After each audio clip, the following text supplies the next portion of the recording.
ሰላም ጤና ይስጥልኝ እንደምንቆያችሁ ውድ አድማጮቻችን ይህ ፋስ ስፖርት ዩብ ነው። ቼልሲን የተመለከቱ ወቅታዊ መረጃዎችን አጠራ አድርጌ ያቀርብላችኋለሁ። እስከ መጨረሻው አብራችሁን ቆዩ።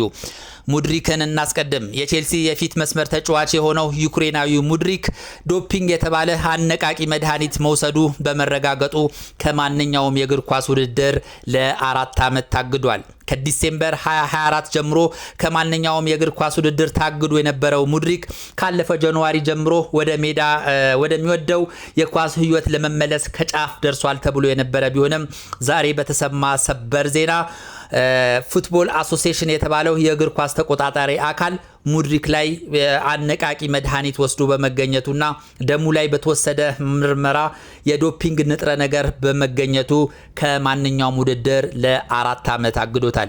ቼልሲ ይህንን ተጫዋች በእንግሊዝ ሪከርድ በሆነ ዋጋ ማለትም በ89 ሚሊዮን ዩሮ ወይም ደግሞ እስከ 110 ሚሊዮን ፓውንድ አካባቢ ከፍተኛ ገንዘብ በማምጣት ነበር ወደ ስታንፎርድ ብሪጅ ያመጣው። ከታላላቅ ክለቦች አንገት ላንገት ተናንቆ ከነ ሊቨርፑል ከነ አርሰናል ተፎካክሮ ከፍተኛ ገንዘብ ለሻካታር ዶኔስክ በመስጠት ነበረ ወደ ስታንፎርድ ብሪጅ ያመጣው።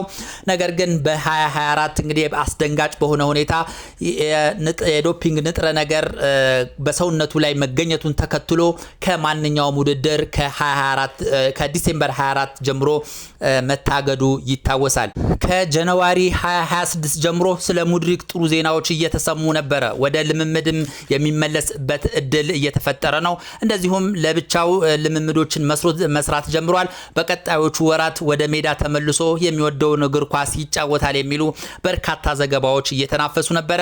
በርካታ የሙድሪክ አድናቂዎችን በዚህ ዜና ደስተኛ ነበሩ።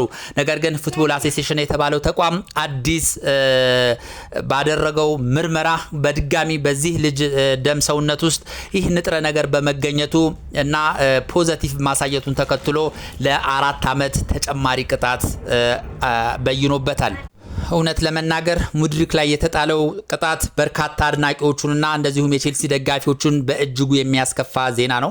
ሙድሪክ ተደጋጋሚ ጊዜ በሰጠው መግለጫ እኔ ይህንን ጉዳይ በፍጹም አላደረኩም፣ አውቄና አቅጄ ያደረኩት ነገር አይደለም ሲል ሲሟገት ነበረ። ነገር ግን እንግዲህ ውስጡ ደሙ ላይ ይህ ፖዚቲቭ ሆኖ ተገኝቷል።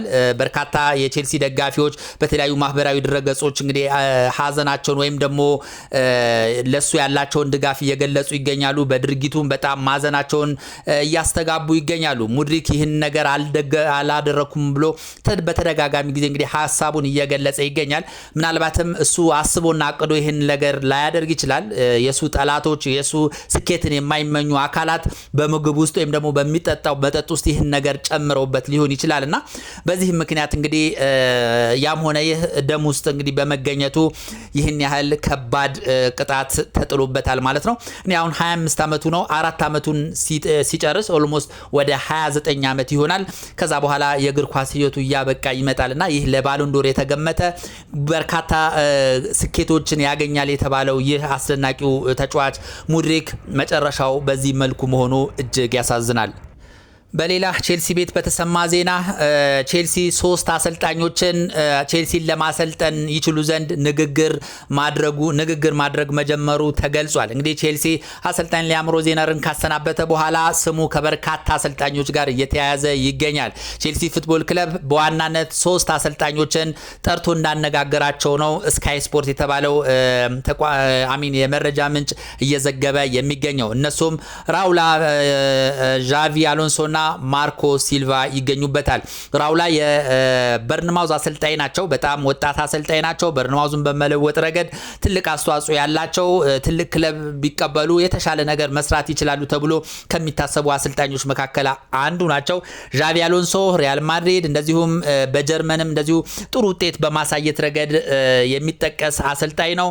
እንደዚሁም ማርኮ ሲልቫ አሁን ላይ ብራይተንን በማሰልጠን ላይ ይገኛሉ። በርካታ የእንግሊዝ ክለቦችን በማሰልጠን ይሄ አቬሬጅ የሆነ ሚድ ላይ የሚገኝ ጠንካራ ተፎካካሪ የሆነ ቲምን በመስራት የሚታወቁ አሰልጣኝ ናቸው። ቼልሲ እነዚህን 3 አሰልጣኞች በዋናነት ተራ በተራ እንዳናገራቸው ተገልጿል።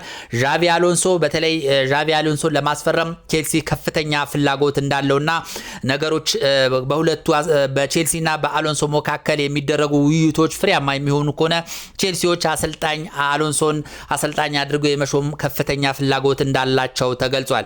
ስካይ ስፖርት እንግዲህ ዘገባውን ሲያጠናክር እነዚህ ቼልሲ ከበርካታ አሰልጣኞች ጋር ስሙ ቢያያዝም እነዚህ 3 አሰልጣኞችን ለብቻ እያንዳንዳቸውን ጠርቶ ማነጋገሩና ከዚህ በኋላም ተጨማሪ ኢንተርቪው እንደሚያደርጉ ተገልጿል። ስለዚህ ቼልሲ ከነዚህ 3 አሰልጣኞች አንዱን የመቅጠር ሁኔታው ከፍተኛ ይሆናል ማለት ነው።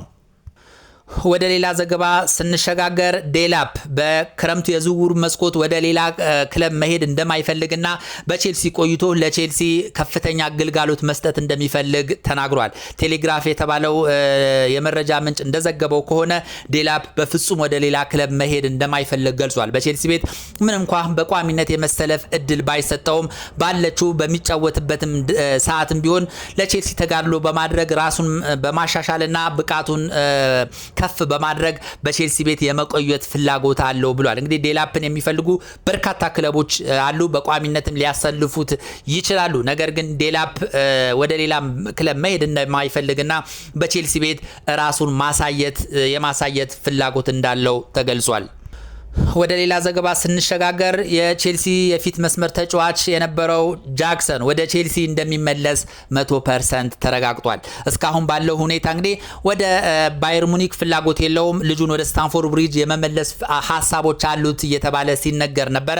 አሁን ግን ከባየር ሙኒክ ስፖርት ክለብ በወጣ መረጃ መሰረት ጃክሰን እንደማይፈልጉትና በክረምቱ የዝውውር መስኮት ወደ ቼልሲ እንደሚመልሱት ተረጋግጧል።